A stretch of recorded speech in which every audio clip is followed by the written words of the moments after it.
आपको बता दें कि सनातन एकता पदयात्रा में देश के कई संत भी शामिल हो रहे हैं। हमारे संवाददाता शिवांग माथुर ने ही संतों से भी बातचीत की है, सुनिए उन्होंने क्या कुछ कहा है।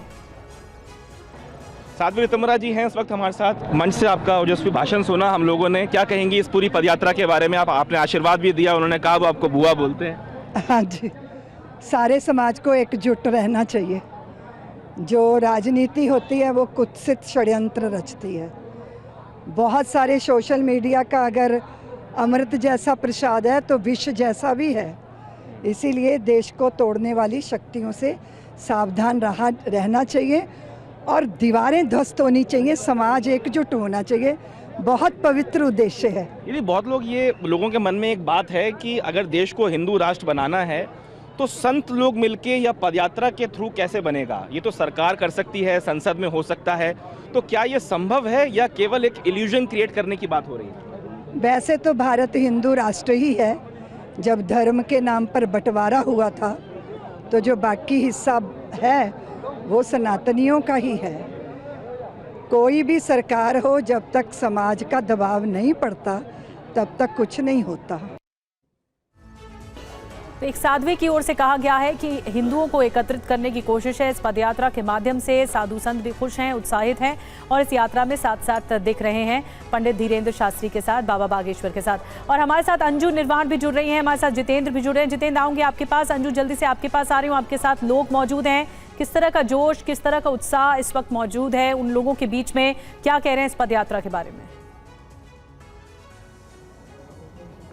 जी बिल्कुल निधि, मैं आपको यहाँ पर दिखाना चाहती हूँ कि हमारे साथ बहुत सारे लोग मौजूद हैं और जिस तरीके से पंडित धीरेन्द्र शास्त्री की ये पूरी पद यात्रा है, हिंदू राष्ट्र की एक तरह से यहाँ पर बात की जा रही है और उसकी एक तरह से ज्योति जलाने की कोशिश की जा रही है। और करीब 160 किलोमीटर लंबी ये पूरी पद यात्रा है जिसमें 3 राज्य हरियाणा, दिल्ली और उत्तर प्रदेश तक ये पूरी यात्रा होगी। माँ कात्यायनी के दरबार से शुरू होकर बांके बिहारी के दरबार तक ये वहाँ जाकर खत्म होगी। और जिस तरीके का आकलन बताया जा रहा है अभी, जैसे 50,000 से ज्यादा श्रद्धालु इस यात्रा में जुड़ गए हैं। करीब 2 लाख तक श्रद्धालु इस यात्रा का हिस्सा बनेंगे और बहुत सारे श्रद्धालु यहाँ पर हमारे साथ जुड़े हुए हैं। हम उन लोगों से बात करते हैं। सबसे पहले बजरंग बली के अवतार में जो श्रद्धालु आए हैं, हम इनसे बात करते हैं और क्या उनकी मांग है और क्या वो सोच रहे हैं इस पद यात्रा से जुड़कर, वो भी उनसे जानने की कोशिश करेंगे। आप इस पद यात्रा का हिस्सा बने, क्या मैसेजिंग करना चाहते हैं, क्यों इस पद यात्रा का हिस्सा बने? देखिए, मैं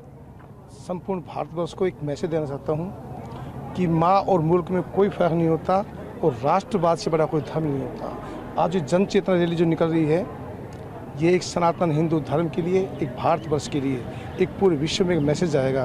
क्यों? क्योंकि आज से पहले हमारा देश कहाँ था, आज हमारा देश भारत संपूर्ण विश्व का गुरु बन चुका है। आपने ध्यान होगा, धारा 370 एक भारत माँ की छाती से एक ऐसा खंजर निकाल के फेंका है जो हमने सोचा भी नहीं था। भगवान श्री राम का मंदिर जो हजारों सालों से लंबित पड़ा था, हमने सोचा भी नहीं था। इसलिए मैं इस वेशभूषा में इसलिए आया हूँ कि भगवान श्री राम अयोध्या लौटे थे फतेह करके, तो समझ देश उनकी खुशी में गीत गा रहा था। तो मैं भगवान श्री राम का भक्त हूँ और मैं रामलीला में हनुमान का रोल भी करता हूँ।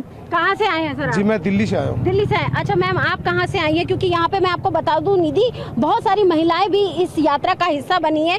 आप कहाँ से आई हैं और क्या आप मैसेजिंग देना चाहती हैं? मैं विश्व हिंदू परिषद उपाध्यक्ष हूँ लखनऊ से, और हम टीम की तरफ से ही आई हूँ और लखनऊ से ही हमें भेजा गया और भेजा क्या गया, हम स्वतः ही, हमारे अंतर मन में विश्व हिंदू परिषद तो शुरुआत से आरएसएस और पूरा लगा ही हुआ है। आज राष्ट्र जो हिंदू राष्ट्र दिखता है वो राष्ट्रीय स्वयंसेवक संघ विश्व हिंदू परिषद की तरफ से ही उसका बहुत बड़ा योगदान है।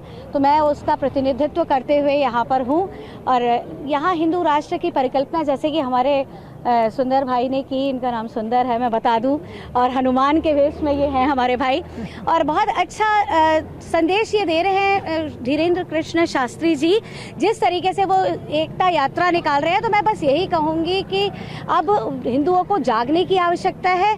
अगर आप अभी भी एक साथ होकर के नहीं आए, जात पात की करो विदाई, हम सब हिंदू, जात पात की करो विदाई, हम सब हिंदू, इसी संकल्प के साथ अगर आप आए हैं यात्रा में तो इसी संकल्प को के साथ लेकर यहाँ से जाइए कि अब जात पात को छोड़कर सिर्फ हिंदू राष्ट्र। यहाँ पे एक और सज्जन हमारे साथ जुड़े थे, आप एक कविता सुना रहे थे सर, वो भी सुना दीजिए जल्दी से हमारे। एक छोटी सी कविता मेरी ये है कि देखो सबसे महत्व का ये है कि जब तक हम गौ सेवा के माध्यम से गौ हत्या नहीं रोक सकते, कविता